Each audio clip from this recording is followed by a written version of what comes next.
Hello, my dear friends. Welcome to my channel. And did you know that in Belgium there is a real chocolate river? I mean, it's not like the one from Charlie and the Chocolate Factory. It's not edible, but still, it's really cool. So today, I want to invite you to join me and take a sweet adventure along this wonderful chocolate river. First of all, let's get some historical facts about it. The chocolate river was created by a chocolatier named Baron Pierre Comier in 1958. His idea was to attract tourists to his hometown, which is called Oudenaarde. The project was a success because even now, more than 60 years later, people are still coming here every year just to see the chocolate river.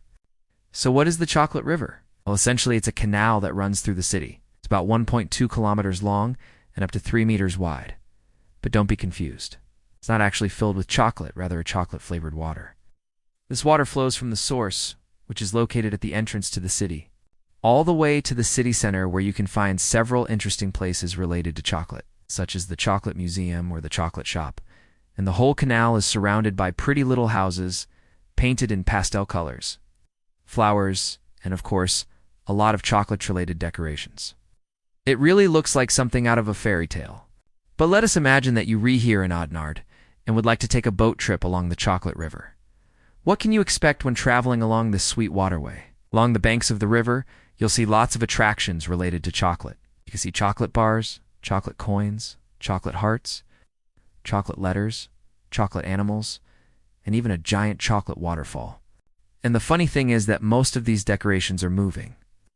For example, the chocolate waterfall is actually a carousel. You can take a ride on a boat, and it will move you up and down, just like you were going through the real chocolate waterfall. Or you can take a ride on a boat and go under the arches of the chocolate bridge. Or you can go fishing for chocolate coins. And if you're lucky enough, you might even hear the sounds of street musicians playing their instruments. It's all very fun and entertaining. But besides the entertainment, there are also many cafes, restaurants, and shops along the river where you can stop and have a rest. And many of them also offer different kinds of food and drinks related to chocolate. In particular, I'd like to recommend a place called Choco Story, which is a museum dedicated to the history of chocolate. There you can learn how chocolate is made and try different kinds of Belgian chocolate.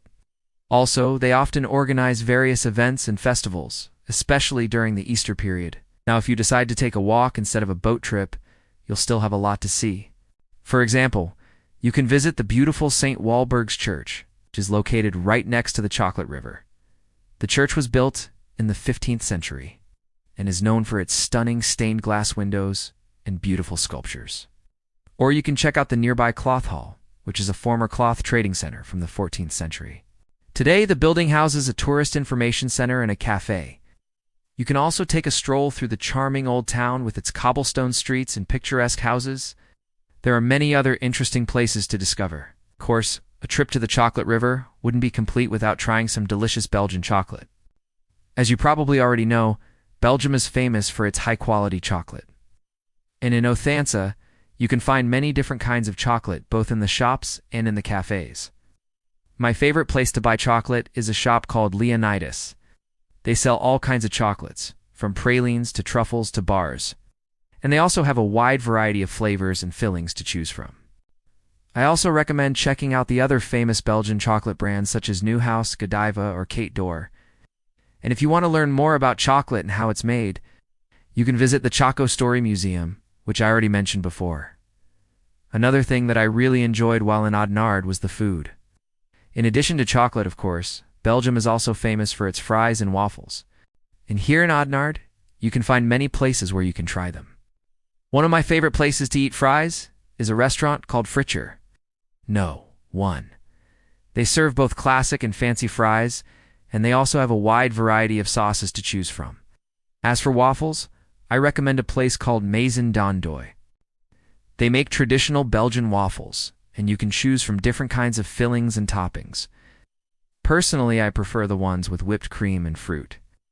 Overall, I think the chocolate river is a great place to visit. Whether you're a chocolate lover or just looking for a fun and relaxing day out, if you're traveling with children, then it's an absolute must-see destination. So if you're ever in Belgium, I highly recommend checking it out. And now I'm curious to hear your thoughts. Have you ever heard of the chocolate river? Would you like to visit it? Let me know in the comments below. That's all for today. If If you enjoyed this video, please leave a like and subscribe so you won't miss any of my next videos. Thank you so much for watching. Take care and see you soon. Du Stasja. Bye.